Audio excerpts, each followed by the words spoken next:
ప్రభు అయిన యేసుక్రీస్తు నామములో ఈ కార్యక్రమాలు వీక్షిస్తున్న మీ అందరికీ హృదయపూర్వకమైన వందనాలు తెలియజేస్తున్నాం. పరిశుద్ధ గ్రంథములో నుండి సంఖ్యాకాండము 24వ అధ్యాయము 5వ వచనాన్ని చదువుతున్నాం. యాకోబు నీ గుడారములు, ఇశ్రాయేలీలు నీ నివాస స్థలము ఎంతో రమ్యమైనవి.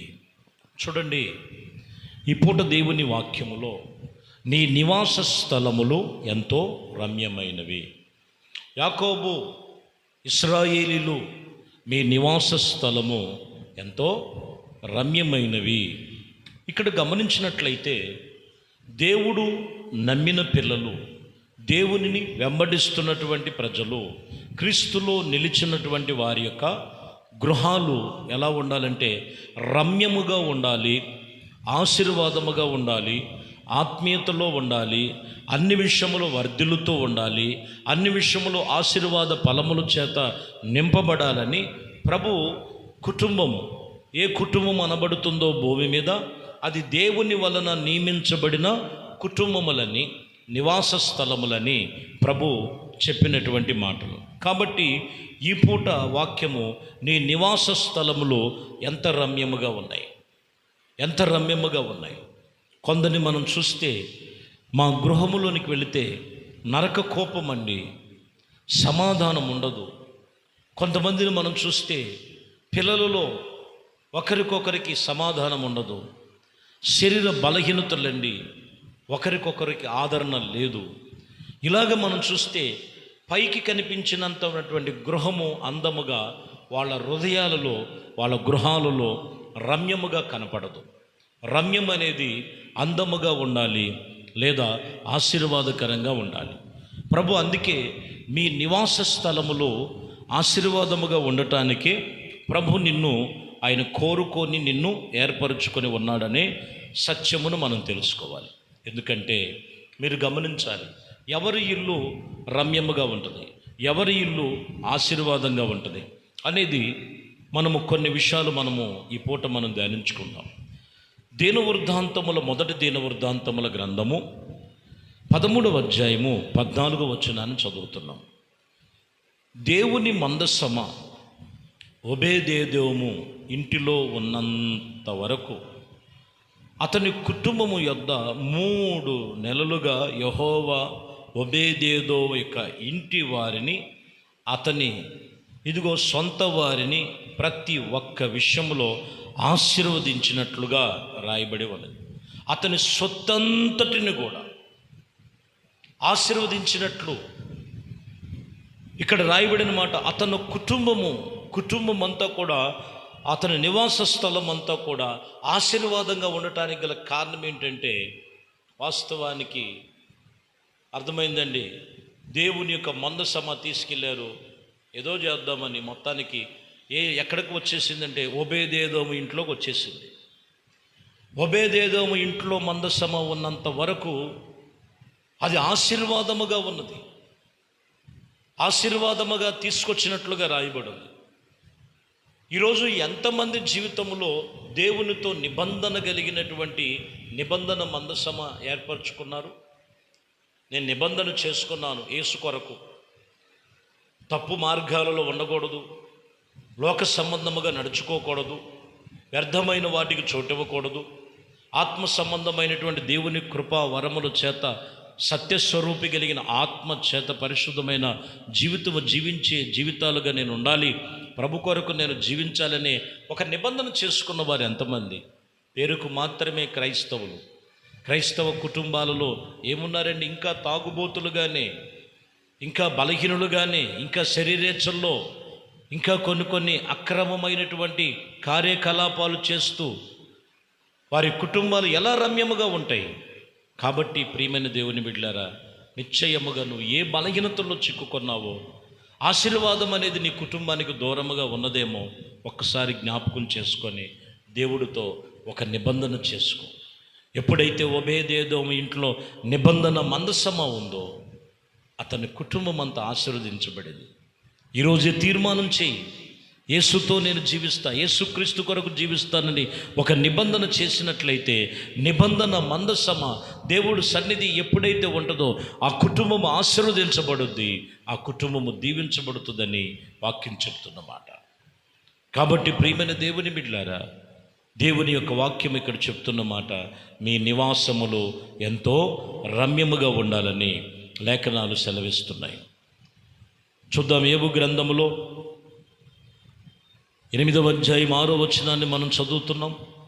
యోబు గ్రంథం 8వ అధ్యాయము 6వ వచనములో చూసినట్లయితే, నీవు పవిత్రుడవై యథార్థవంతుడవై ఉన్న ఎడల నిశ్చయముగా ఆయన నీ యందు శ్రద్ధ నిలుపుచు నీ నీతికి తగినట్లుగా నీ నివాస స్థలములు వర్ధిల్ల చేయును. చూసారా, ఒక కుటుంబం, ఒక నివాస స్థలం అది వర్ధిల్లాలి, వర్ధిల్లాలి, వర్ధిల్లాలి, ఆశీర్వదించబడాలి. ఆశీర్వదించబడాలంటే ఒకటి గమనించండి మీరు ఇక్కడ, నీవు పవిత్రుడివై యథార్థవంతుడివై నిశ్చయముగా నువ్వు దేవుని యందు శ్రద్ధ నిలుపుకొని నీతికి తగినట్లుగా నువ్వు నడుచుకున్నట్లయితే నీ నివాస స్థలం వర్ధిల్లుతూ ఉంటుంది.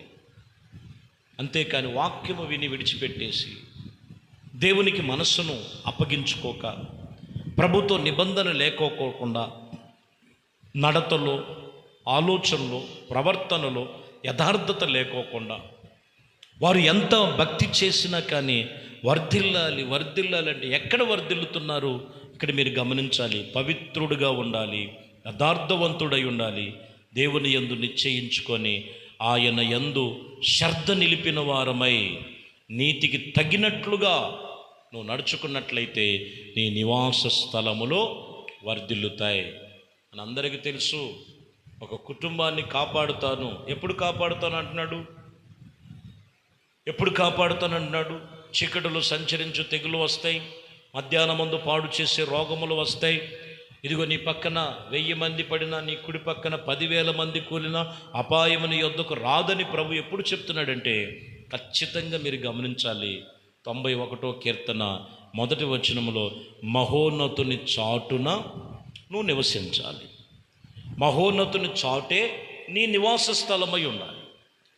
అప్పుడు ఆయన ఆశ్రయదుర్గముగా ఉన్నాడు. మహోన్నతుని మనము చాటుగా మాటుగా ఏర్పరచుకున్నప్పుడు ఏ అపాయము రాదు, ఏ తెగులు నీ గుడారానికి సమీపించదు కదా ప్రభు చెప్తున్న మాటలో. కాబట్టి ప్రియమైన దేవుని బిడ్డలారా, నీ నివాస స్థలములో వర్ధిల్లాలి, నీ నివాస స్థలములో రమ్యముగా ఉండాలి, నీ నివాస స్థలములో సుఖకరమైన నివాసముగా జీవించే జీవితముగా ఉండాలని వాక్యం ఇక్కడ తెలియచేస్తున్నటువంటి సత్యం ఇది. కాబట్టి ఈరోజు అయ్యా, మా కుటుంబాల్లో ఇంకా వ్యసనపరులు ఉన్నారు, మా కుటుంబాలలో ఇంకా బలహీనులు ఉన్నారు, మా కుటుంబాలలో ఇదిగో మాకు మనశ్శాంతి లేదు, నెమ్మది లేదు, సమాధానం లేదు, ఇదిగో మా శరీరాల్లో అనారోగ్యమే ఉంటుంది అనే స్థితిలో ఒకవేళ నీవు వాక్యం వింటున్నావేమో, ఖచ్చితంగా యథార్థమైన పవిత్రమైనటువంటి ప్రభు అయిన యేసుక్రీస్తును, ఆయన్ని రక్షకుడిగా ఆయన యందు నువ్వు నిలిచి ఉండు. ప్రభు కొరకు జీవించు. ప్రభు నిన్ను అన్ని విషయాల్లో కూడా ఆయనే మనకి మహోన్నతుడుగా ఉన్నాడు. ఆ మహోన్నతుని చాటున నివసించు. ఏ అపాయము ఏది నీకు రానియకుండా ఆయన కృపతో నిన్ను బలపరిచి, ఆయన కార్యములు నిన్ను సఫలపరిచి, నీవు ఏ స్థితిలో ఉన్నావే ఆ స్థితిలో ఆ దరిద్రత, ఆ శాపము, ఆ బలహీనత, ఆ లోపము, ఆటంకపరిచేవి ఏమున్నాయో వాటినన్నిటిని తొలగించటమే కాదు, నీ నివాస స్థలము ఎంతో రమ్యముగా ప్రభు కృపతో స్థిరపరచి ఆయన కృపలో బలపరచునుగాక.